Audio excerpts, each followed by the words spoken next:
it's so disappointing to me that you can't even seek support. You can't, because even just seeking support is too dangerous.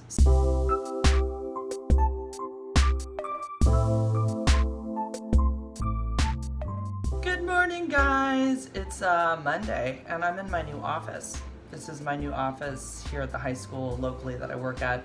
I'm going to be doing PE for the next 6 weeks. I'm going to be a PE teacher for a high school freshman. So I'll be here in this office, and the girls' locker room's right over there.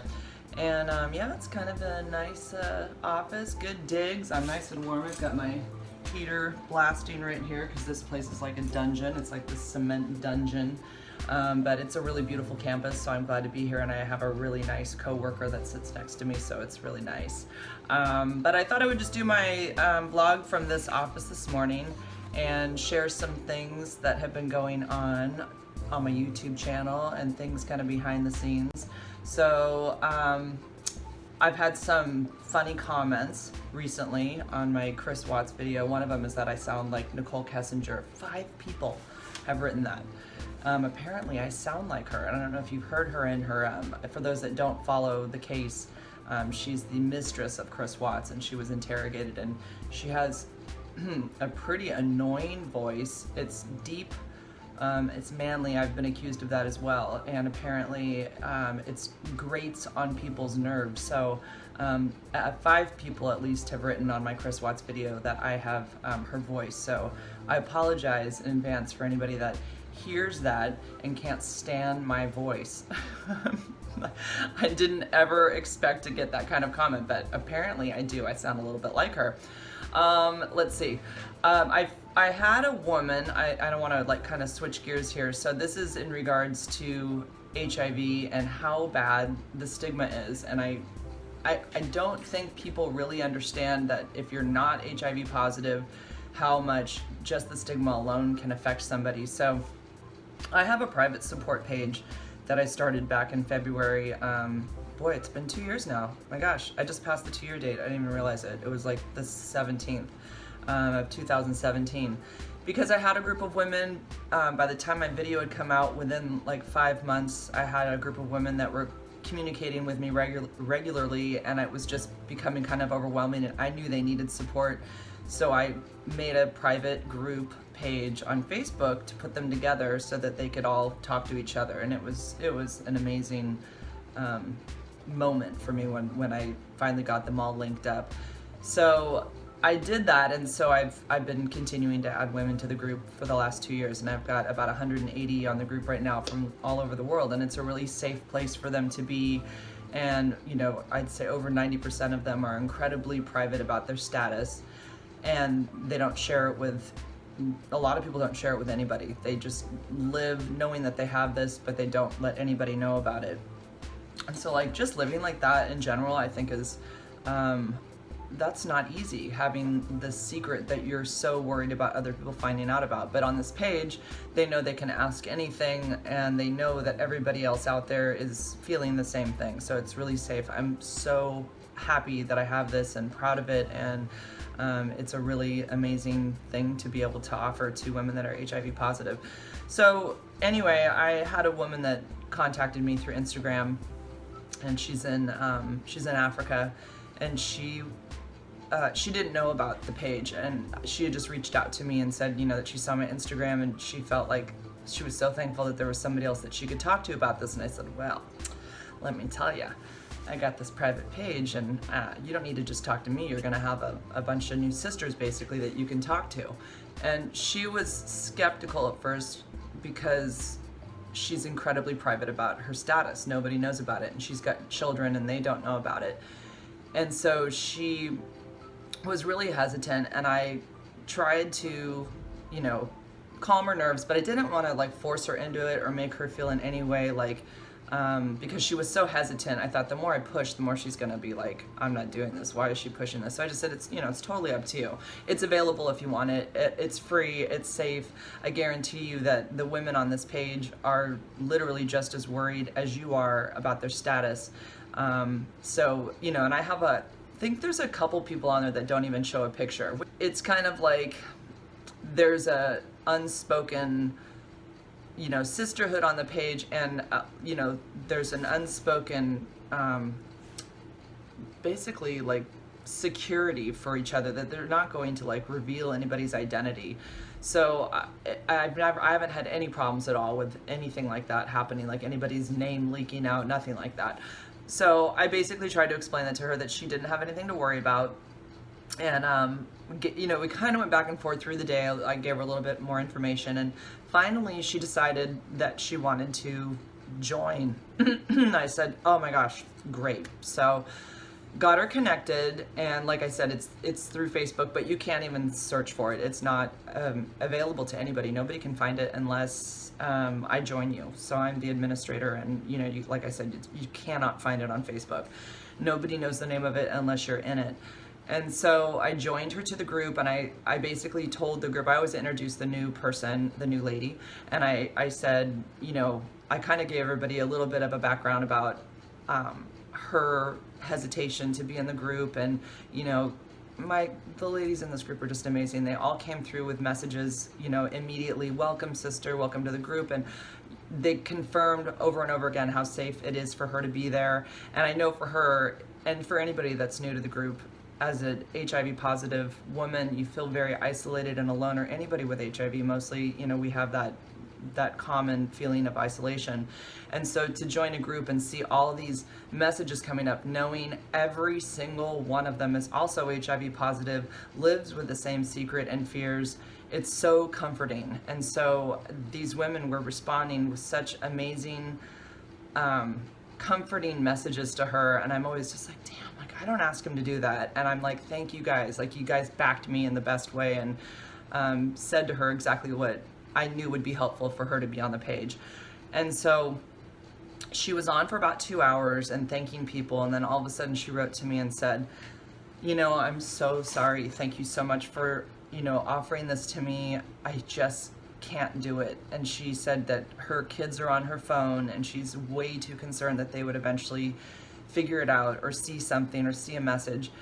And I was like, oh, damn, it's like that feeling of like, you're so grateful that, or you're so happy that you were able to offer this to somebody, and you know how it's going to affect them, that they're going to have support finally.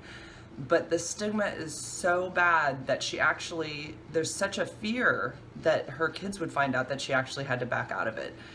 And that just speaks so loudly about what HIV is, and why people don't even test for it, and why people are so afraid to get it.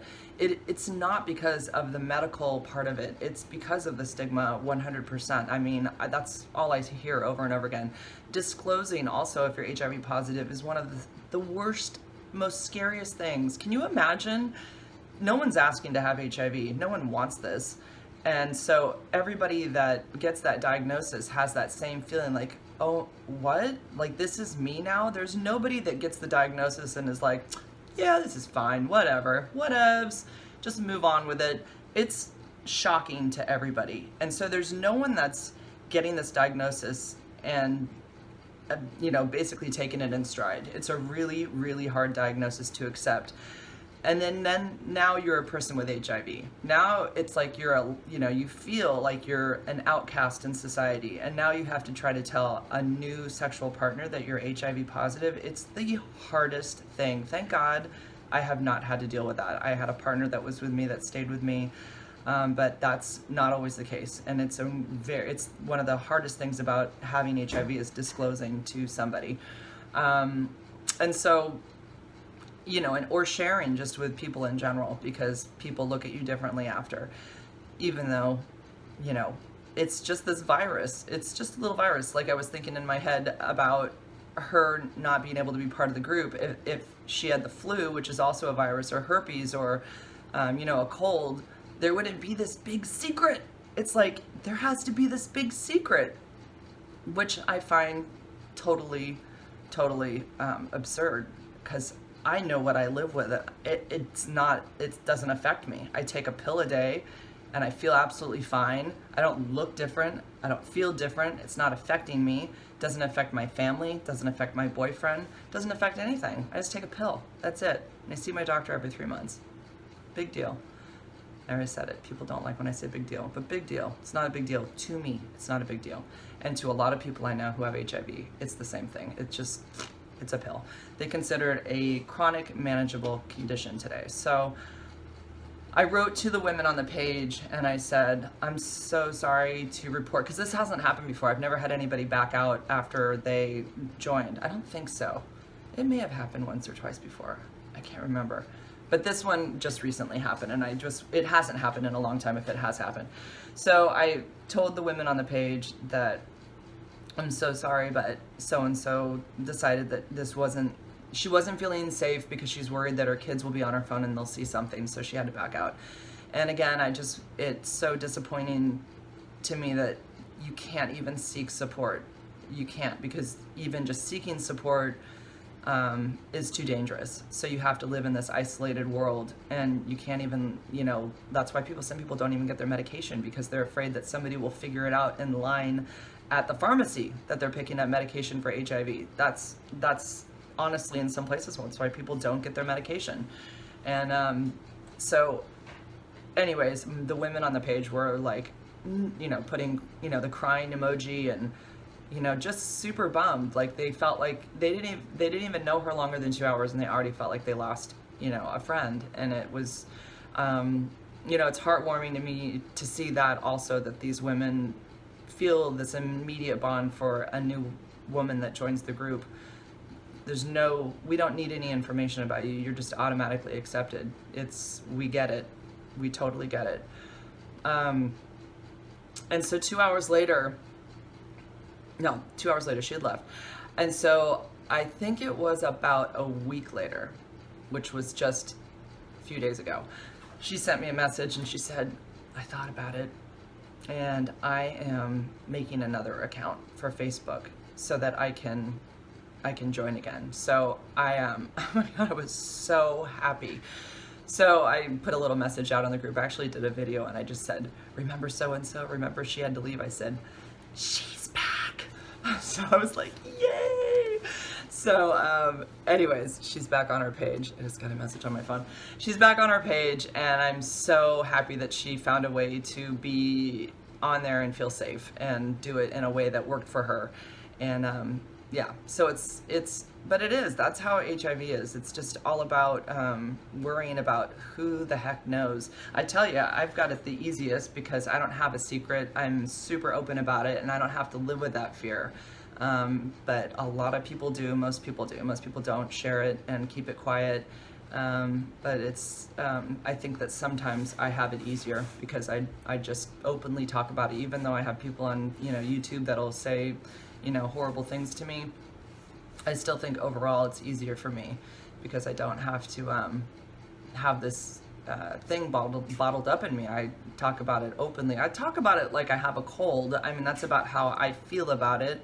That's the intensity of it for me. I don't feel anything beyond that. I know for people who hear me say it, like I had a kid in my class 2 days ago, they were in line coming in, they were 8th graders, and he was kind of laughing or snickering at me, and I figured kind of what was going on. And kids at different schools I go to, they know that I have a YouTube channel, and he said, I heard in line kids saying she's got a YouTube channel, and so I knew they were talking about it. And of course, why does she have a YouTube channel always comes up. And so I heard he comes up and he kind of like was doing it in a way where he thought he was gonna get at me, and he was trying to test me kind of, and he did it in front of other people, which I found kind of bold and rude, but kids can be that way sometimes. And he just said, I hear that you have AIDS. You got AIDS or something like that. It was just kind of right in my face. And I said, no, I don't. I don't have AIDS anymore. I used to. I said, but I have HIV. I still have HIV, yes. And I just, casually played it off and didn't show that it affected me in any way but internally, there's that little bit of, he's trying to use this to hurt me. I mean, I could tell by the way he thought if he said it right in my face and with other students around that it might throw me. And so that part of it is like, yeah, hold on, somebody's calling in on the walkie-talkie. Okay, they're gone. Anyway, I thought it was interesting that he was seeing if he could get to me. And I'm not gonna let anybody get to me in that way. To me, it's just this little tiny hidden virus that is dormant in my body that is not even showing up when they do my blood test. So why should I be walking around feeling shame for that? Really, the only thing everybody's feeling shame for are those 3 damn letters, because they need to change them. They need to make them something more happy, and I don't know, get rid of it. Change it to something else that that isn't associated with so much tragedy and negativity. But probably will never happen. So anyways, that's pretty much all I have to say for this week's video. I just wanted to share about stigma and how strong it is and how much it really truly affects even just getting support, even just somebody like looking at my channel. And that's why I changed it, and I don't have HIV in my title anymore, because it used to be Jennifer's Positive HIV Life, because people are afraid that if they subscribe to a channel that says HIV, people will automatically be like, if they see that, they'll be like, well, why would you follow a girl who has HIV? Like, what's up with that? Do you have HIV? I mean, everybody gets that. There's that association, and I know I honestly, I'm friends with a lot of people on Facebook. And if they are in my group, I purposely don't like all of their stuff on Facebook, because I don't want their friends seeing that I've liked their stuff, because they might wonder, why are you friends with her, who's openly HIV positive to the public? Why are you friends with her? Why is she liking your stuff? So I just don't want anyone to feel like they are going to be questioned.